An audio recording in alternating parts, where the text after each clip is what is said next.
boa tarde para você. Amanhã tem Vasco e Grêmio e daqui a pouco tem reportagem especial sobre o artilheiro do Vasco de quase 100 anos atrás. Reconhece? Mas antes vou falar do Fluminense, que recebe o Palmeiras hoje à noite no Maracanã. Duda Dal Ponte já está por lá e vai trazer as informações pra gente. Oi, Duda, boa tarde para você.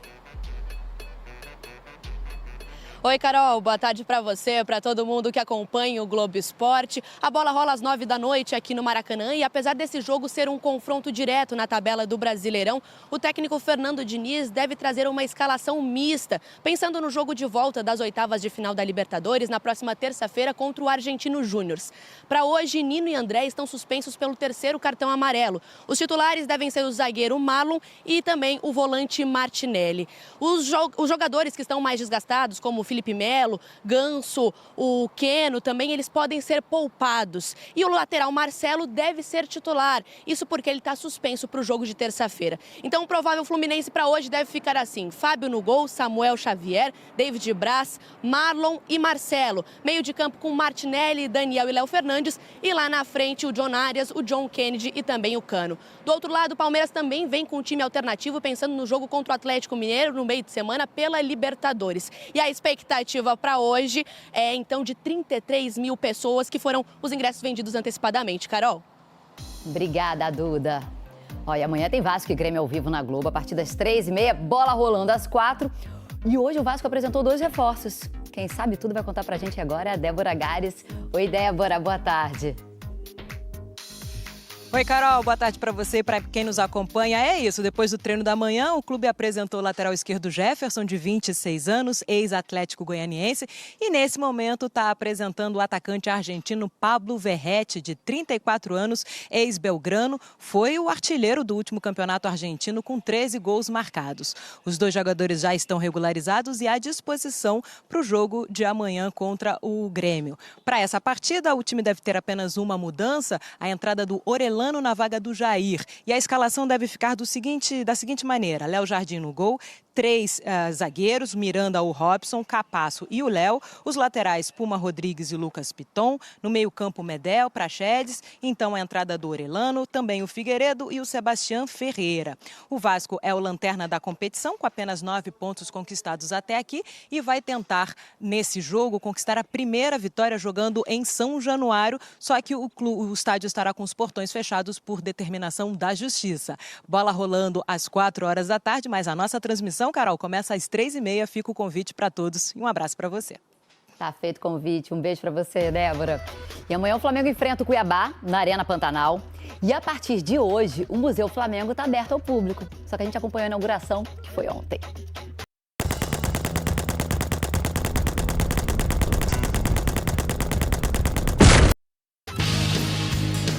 Imagine uma tabelinha entre Adriano Imperador e Gabigol. Personagens de diferentes épocas e que construíram uma história centenária. Agora estão lado a lado num espaço dedicado à memória do Flamengo. Deixar o público ver o que ficava guardado aqui, né? O que o Flamengo tem de grandeza, mostrar seus grandes ídolos, sua história. A coleção enorme é uma pequena parte de um acervo com mais de 8.000 troféus. Aqui a tecnologia também ajuda o torcedor a conhecer todos os símbolos do Flamengo através das décadas. O museu, com 1.200 metros quadrados, está dividido em 14 áreas temáticas.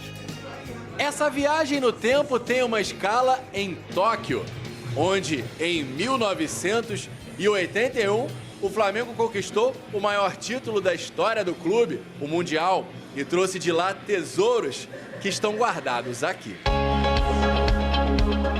E o maior de todos os ídolos foi rever grandes momentos do clube que se confundem com a própria vida dele. Passou um filme de quando eu cheguei aqui com 14 anos, né?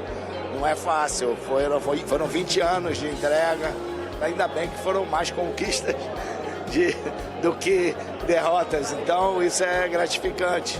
Glórias do passado convivendo com algumas polêmicas do presente, como a do atacante Pedro, multado e suspenso pelo clube por um jogo por não participar do aquecimento na partida contra o Atlético Mineiro. Ele volta a ficar à disposição para o jogo de amanhã contra o Cuiabá na Arena Pantanal. O assunto do Pedro é um assunto já resolvido, já está integrado, treinando com a equipe. Vamos para frente. O presidente do Flamengo, Rodolfo Landim, também comentou o interesse do Benfica no Pedro, noticiado pela imprensa de Portugal. Se o Benfica está interessado em comprar o Pedro, é simples. Basta depositar a multa dele, conversar com o Pedro e tirar o Pedro do Flamengo. Com contrato renovado em janeiro desse ano até 2027, o Pedro tem uma multa rescisória de cerca de 320 milhões de reais. A provável escalação tem Matheus Cunha, Wesley, Pablo ou Fabrício Bruno, Davi Luiz e Ayrton Lucas, Thiago Maia, Vitor Hugo, Gerson, Everton Cebolinha, Bruno Henrique ou Luiz Araújo e Pedro. Com Arrascaeta e Gabigol suspensos amanhã, Pedro pode ajudar o Flamengo nessa caminhada para aumentar a coleção do novo museu.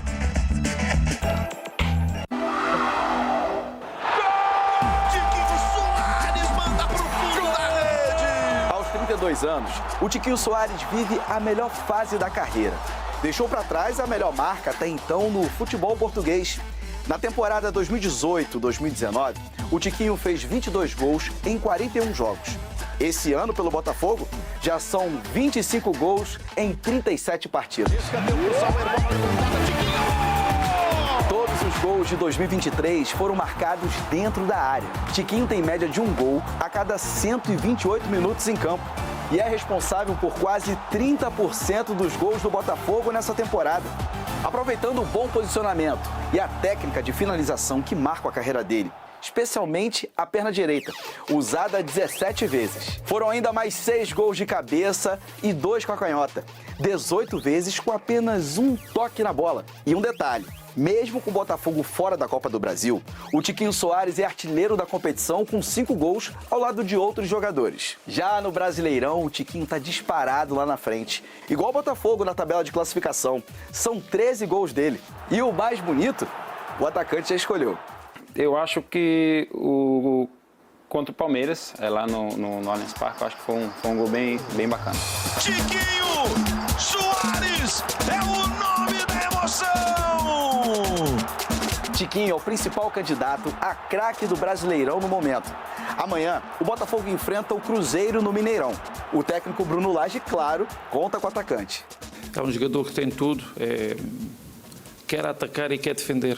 É muito forte. Para manter a vantagem de 12 pontos na liderança, o Botafogo conta com os gols de Tiquinho e um time disposto a se sacrificar pelo artilheiro. Que ele continue assim, que a gente possa continuar junto, um ajudando o outro. A gente ali correndo por ele e ele ali finalizando como o bom finalizador que ele é. Atenção para a narração de um gol clássico na voz do Silvio Santos. Tá aí o Oliver Kahn, ele é da caravana da Alemanha. Olha como ele chuta a bola com força, ele tem raiva da bola ou não tem? Aí a cabeça da bola, ai, doeu a minha cabeça. Se fosse o Rock Júnior, eu não sei. Esse é o Cirilo do Carrossel?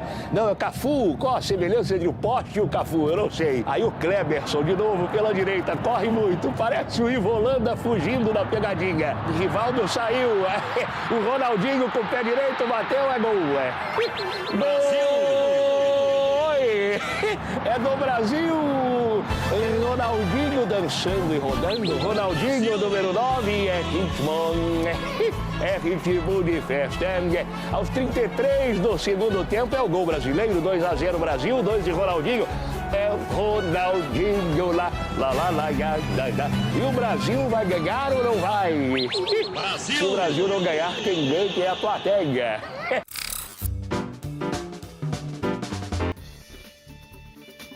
E amanhã tem Suécia e Estados Unidos ao vivo na Globo às 15h45 da manhã. E ainda hoje a gente vai ver como as jogadoras estão para esse duelo, que aliás é muito frequente em Copas do Mundo, viu? E vamos conhecer agora a história da Graciela e do filho dela, Humberto, que sonha ser jogador de futebol.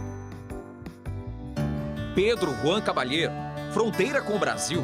Cidade onde Graciela, o marido e os filhos nasceram. Minha preocupação sempre foi as drogas, a facilidade lá e deles se envolverem com coisas erradas lá. Nem colchão não tínhamos, 2 sacolas de roupa. Deixamos tudo para lá. O destino escolhido foi Campo Grande, capital de Mato Grosso do Sul. Aí quando eu cheguei aqui, o pessoal me acolheu, falou, oi, como é seu nome? E fiz vários amigos.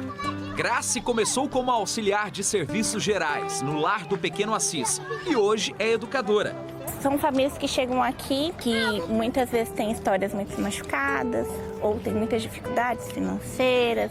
Funcionando há 13 anos, o projeto atende 120 crianças de famílias em situação de vulnerabilidade e vai receber o apoio do Criança Esperança pelo 3º ano.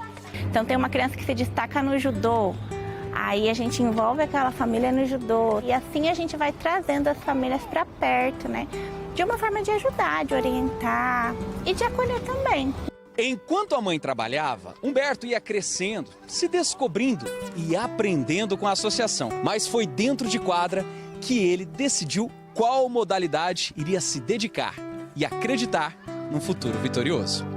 Eu, primeiramente, não gostava de jogar futebol. Aí eu vim aqui com a UPA com 7 anos, onde eu me apaixonei pelo futsal.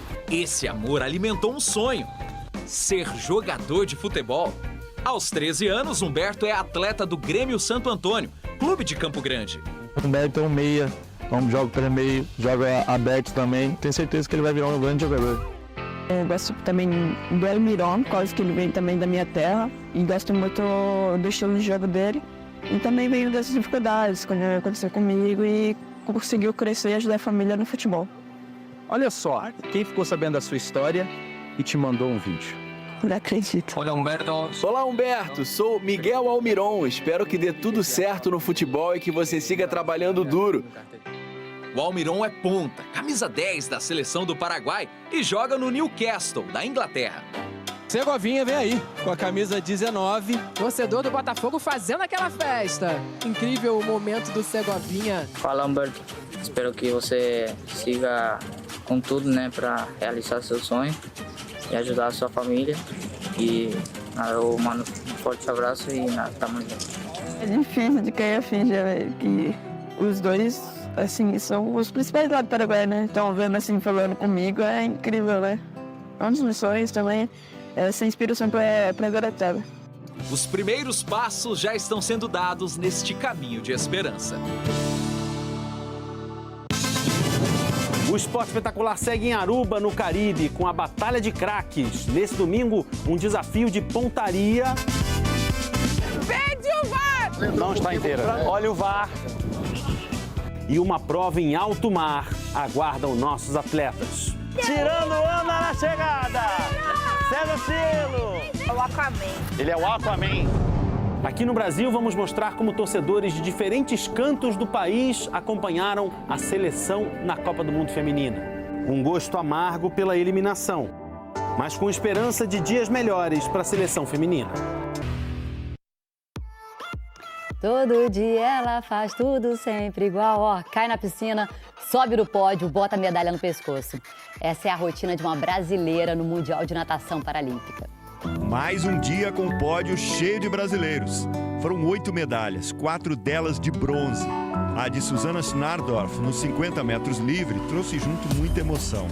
Por causa de uma doença degenerativa, os médicos disseram que ela teria só mais 3 anos de vida. Consigo fazer o que eu gosto e a minha dança tá 18 anos aí, não vai me levar não. Não pode desistir, né? Tem que seguir em frente, a natação me dá essa oportunidade, né? O Brasil conquistou também 2 pratas e 2 ouros. Cecília Araújo, da classe com limitação física e motora, nos 50 metros livre.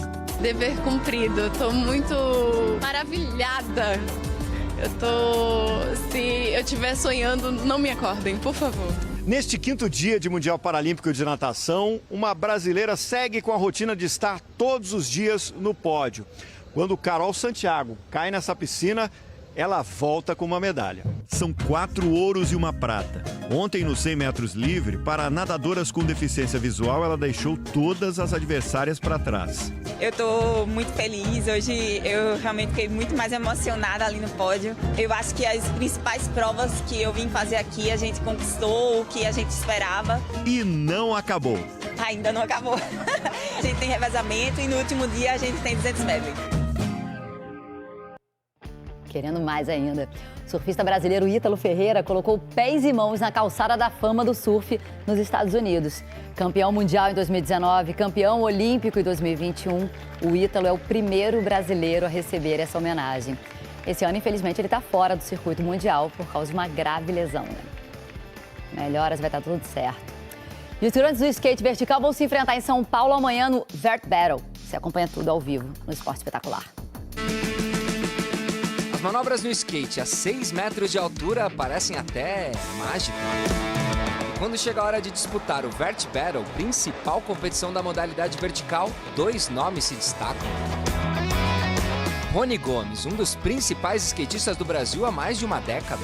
Mais preparado, com mais manobras. Se eu acertar tudo bonitinho ali, vou dar bastante trabalho e eles vão ter que se puxar para chegar na minha colocação. E Gui Cury, o fenômeno de 14 anos, dono de um talento que cresce tanto quanto ele próprio. Agora eu tô com 1,63 de altura, hein? Voar um pouco mais alto também agora que eu tô com um pouco mais peso. Mas dessa vez os nossos skatistas vão ter um desafio a mais, internacional. Para conquistar o Vert Battle, eles precisam superar um francês que está no topo do mundo do skate vertical.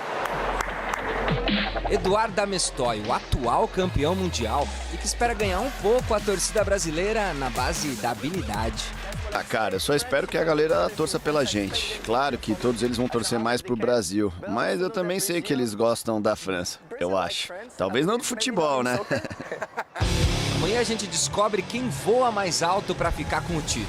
E cá entre nós, né? É sempre bom ver um Brasil e França em qualquer esporte. Vai ser o maior nível do vertical brasileiro até hoje numa competição aqui no Brasil.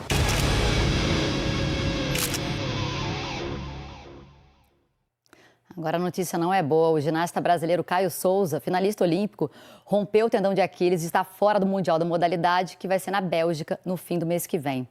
Melhoras para ele. Vamos falar de Copa do Mundo? Segunda tem Austrália e Dinamarca, às 7h30 da manhã, no Sport TV. E Espanha e Japão já estão nas quartas de final. E a Bárbara Coelho e a Renata Mendonça vão contar tudo pra gente. Oi, gente, tudo bem? Começaram as oitavas de final da Copa do Mundo Feminina, 2 jogos com muitos gols. E bora começar então, Renata Mendonça, com Suíça e Espanha? Suíça e Espanha, jogaço que a Espanha goleou. Fazendo o Japão nessa Copa do Mundo é impressionante, né, Rê? Candidato ao título. Tem tudo para ser um jogão e se acompanhar ao vivo na Globo, tá? Olha, Paulo Roberto Falcão deixou o cargo de coordenador de futebol do Santos. Ele pediu demissão após ser acusado de importunação sexual por uma funcionária do condomínio onde morava. Paulo Roberto Falcão nega as acusações e diz que saiu do Santos por causa dos protestos da torcida e do desempenho ruim do time. Tiro de meta do Cauã Santos na semifinal do Brasileiro Sub-20. Chutão para longe do goleiro do Flamengo. Mas a bola voltou rápido, virou uma jogada perigosa. E o Miguelito fez 1-0 pro Santos. Pra Miguelito, perna esquerda, arrisca pro gol, golaço! O Lohan conseguiu empatar no segundo tempo. De novo pra Lohan, invadiu a área na cara do gol! E depois o Peterson tabelou com o Lohan e rolou pro Pedrinho virar o jogo. 2-1 e o Flamengo agora joga por um empate no Rio para ir à final. Palmeiras e Corinthians fazem a outra semi.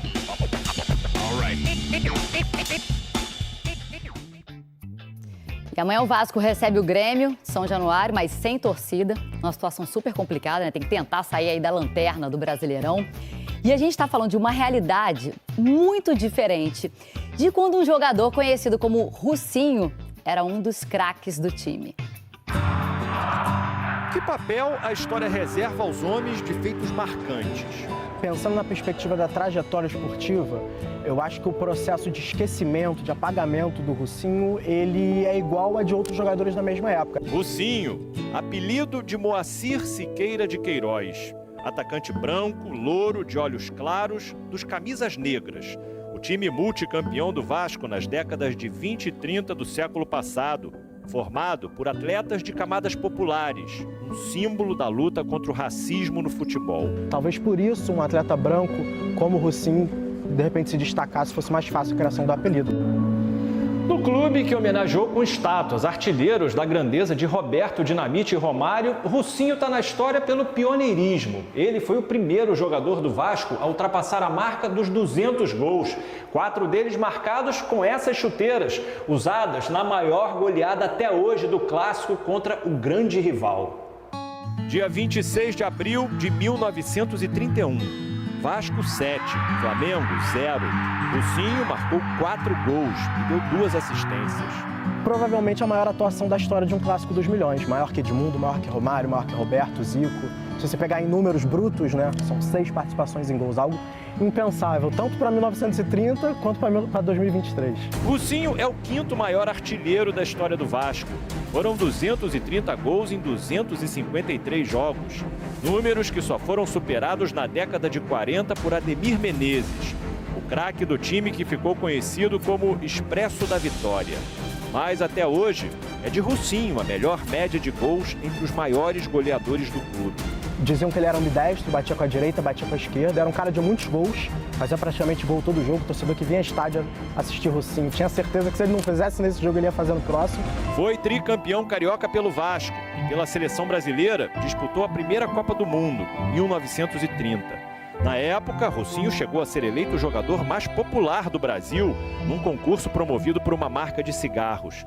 Como prêmio, ganhou uma baratinha, um carro de luxo.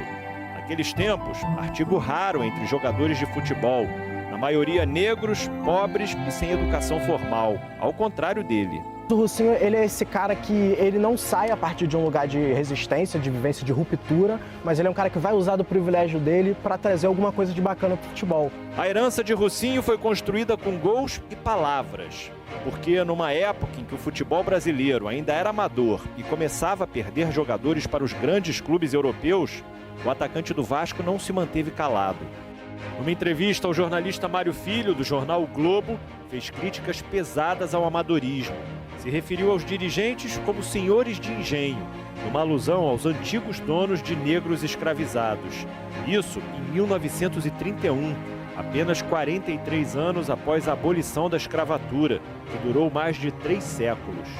Anos depois, Mário Filho diria que foi uma espécie de grito de independência da classe dos jogadores. Ao jornal Diretrizes, ele afirmou: ainda hoje essa entrevista é lembrada com emoção. Para se ter uma ideia de sua repercussão, basta dizer que foi o rastilho de pólvora que provocou o advento do profissionalismo em nosso futebol. Essas e muitas outras histórias estão no livro Russinho, o inigualável êxtase do gol. O historiador Bruno Pagano, colaborador do Centro de Memória do Vasco, lança no próximo dia 28. Uma justa homenagem a um ídolo que foi muito mais do que um grande artilheiro. Pioneirismo de quase um século atrás, né? Sempre bom e mais do que isso, sempre importante, né? Conhecer a história. Bom fim de semana para vocês. Te vejo segunda no Bom Dia Brasil. Um beijo.